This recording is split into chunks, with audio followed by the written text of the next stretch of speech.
have loads of relationships that go on in your school, and it may be weird to think of some of these relationships as having processes, but they do. And sociology looks at this, and in particular, we're going to look at those processes in this episode. So you need to know something about the hidden curriculum.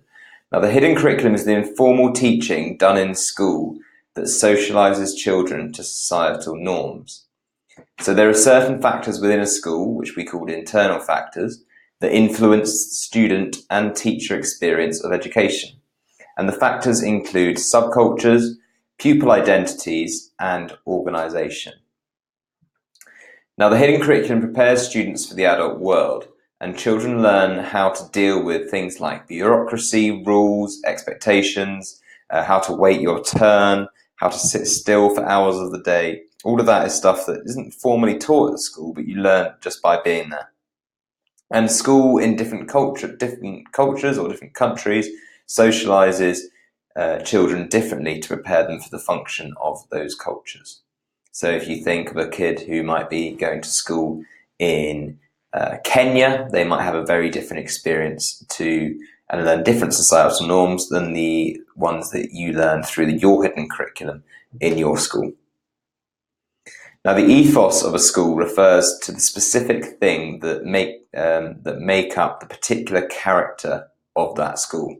So, for example, a school might emphasize high academic success or pupil well-being, and they're examples of the different ethoses a school have.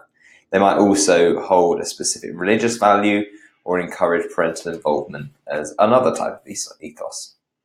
And school ethos is often referred to as the hidden curriculum, which includes things such as school uniform, school rules, and the ability grouping in classes, and what happens during school assemblies.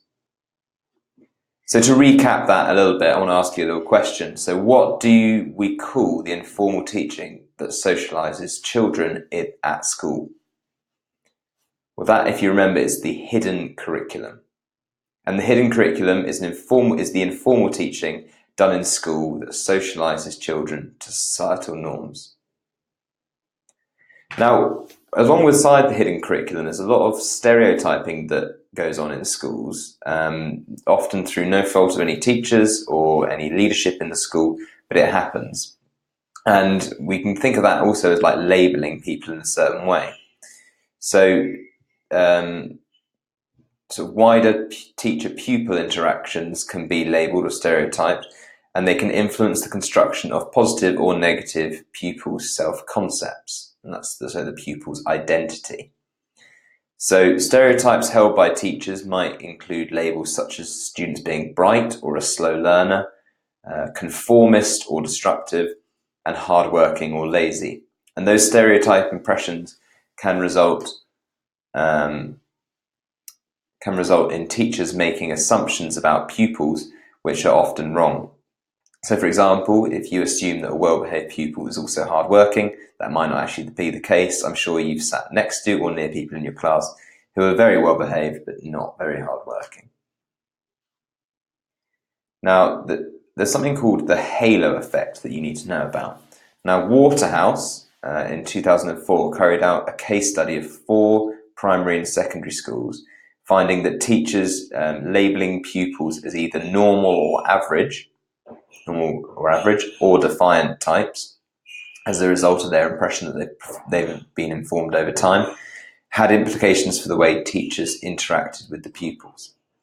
So once the labels of either a normal student or a disruptive student were applied and become the dominant categories for pupils, they can become what Waterhouse terms a pivotal identity for the students.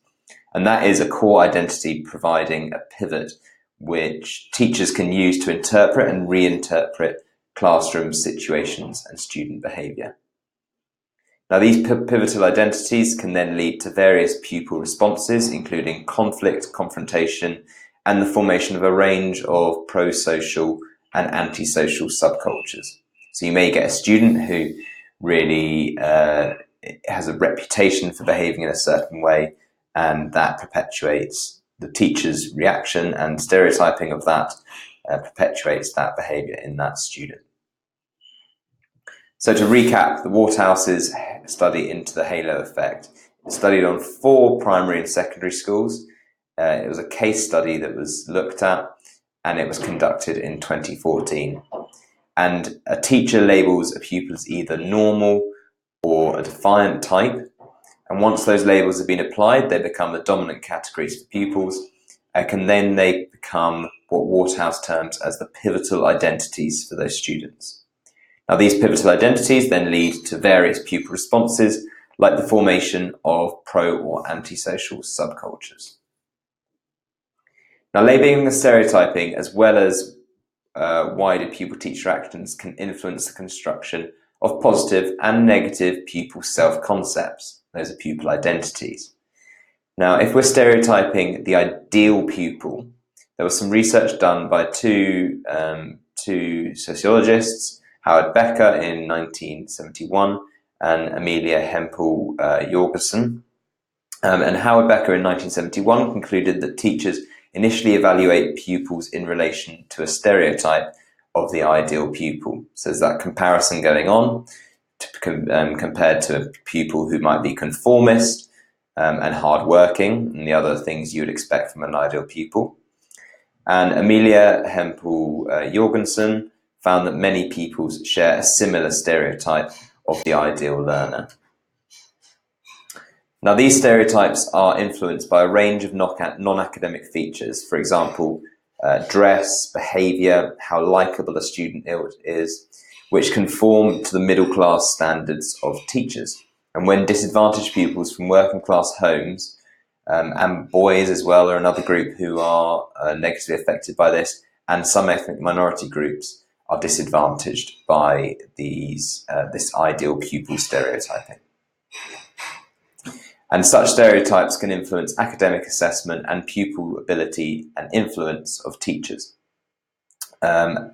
such as to which ability stream or set that pupil belongs to.